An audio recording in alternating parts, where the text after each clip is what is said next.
Hello, my dear students. In the last video, we have seen about the structure of the various xenon fluorides. Now we are going to study the various chemical reactions that is been given by the xenon fluorides.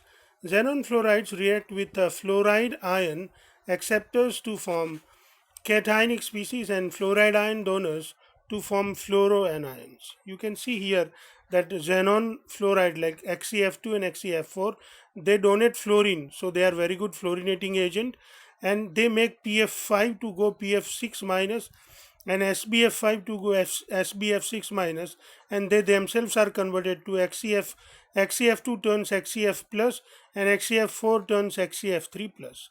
But when they react with the alkali metal fluorides like sodium fluoride, potassium fluoride, rubidium fluoride, or cesium fluoride, they themselves accept the fluorine and they are turned into negative ions, whereas this metal forms the positive ion, and that is how the complex is being formed.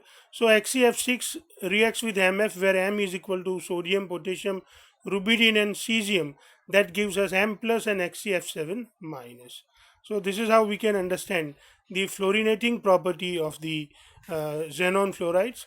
Now we are going to study about the xenon oxygen compound. So xenon forms a compound called xenon trioxide XeO3.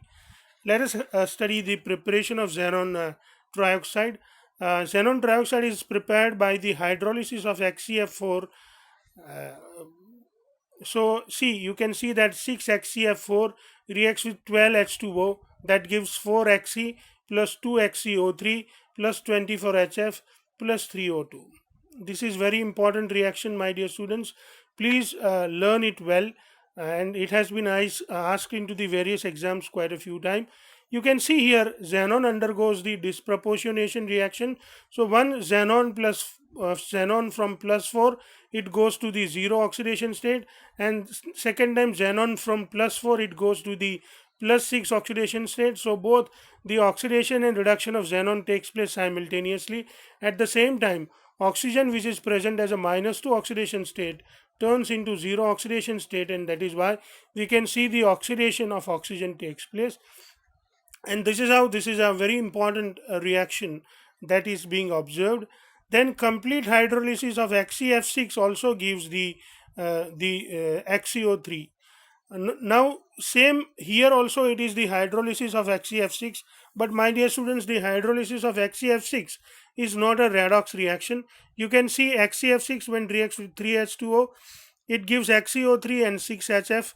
You can see that xenon has got plus 6 oxidation state both the side, oxygen has got minus 2 oxidation state both the side, fluorine has got minus 1 oxidation state both the side, and hydrogen has got plus 1 oxidation state both the side. And this is how this is not a redox reaction, whereas the hydrolysis of XeF4 and XeF2 are the redox reaction. You can see here the structure of XeO3. I have explained that xenon undergoes the sp3 hybridization. So three orbitals are formed.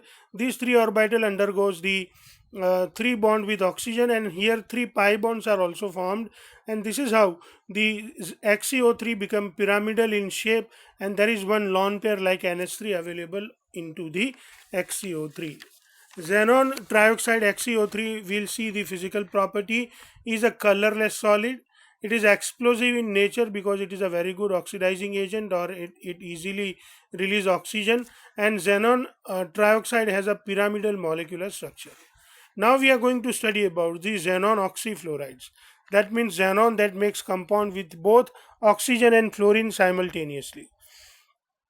So the partial hydrolysis of xenon hexafluoride uh, gives us the oxyfluoride. We have seen that the complete hydrolysis of xenon hexafluoride gave us the xenon oxide, but here the partial hydrolysis of xenon hexafluoride will give us the xenon oxyfluoride. For example, when xenon hexafluoride reacts with one molecule of water, it produces XeOF4 and 2HF. At the same time, when xenon reacts with two molecules of water, XeF6 plus 2H2O, it gives us the compound XeO2F2 and 4HF.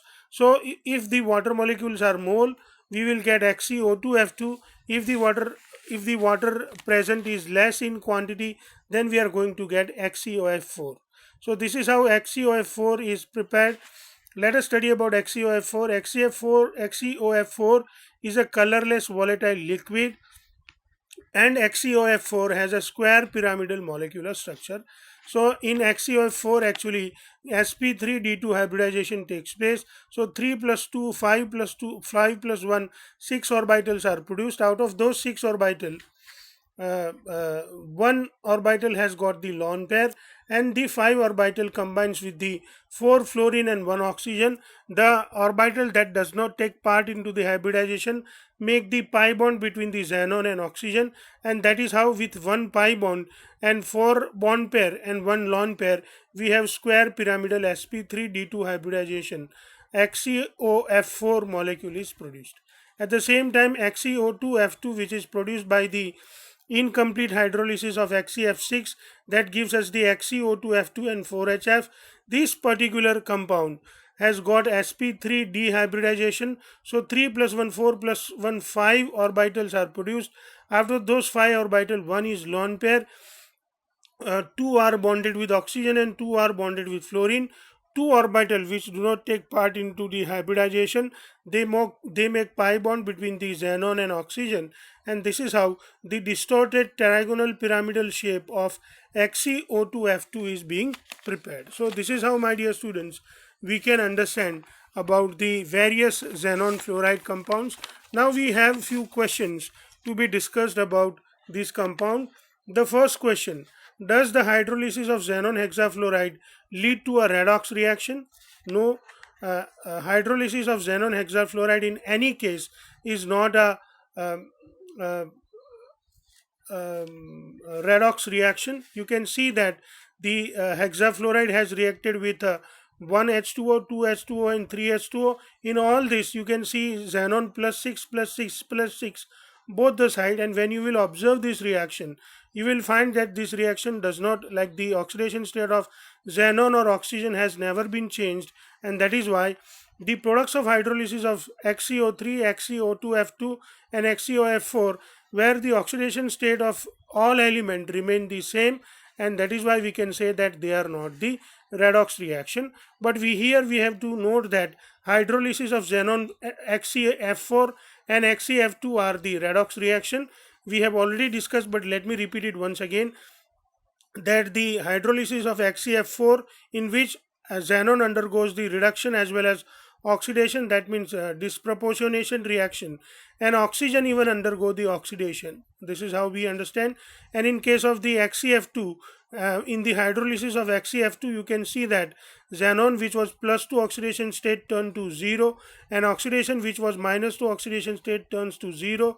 So this is how you can understand that there is a reduction of xenon, whereas there is an oxidation of oxygen, and the hydrolysis of XeF2 and XeF4 are the redox reaction. I hope, my dear students, you are enjoying your studies. Happy learning.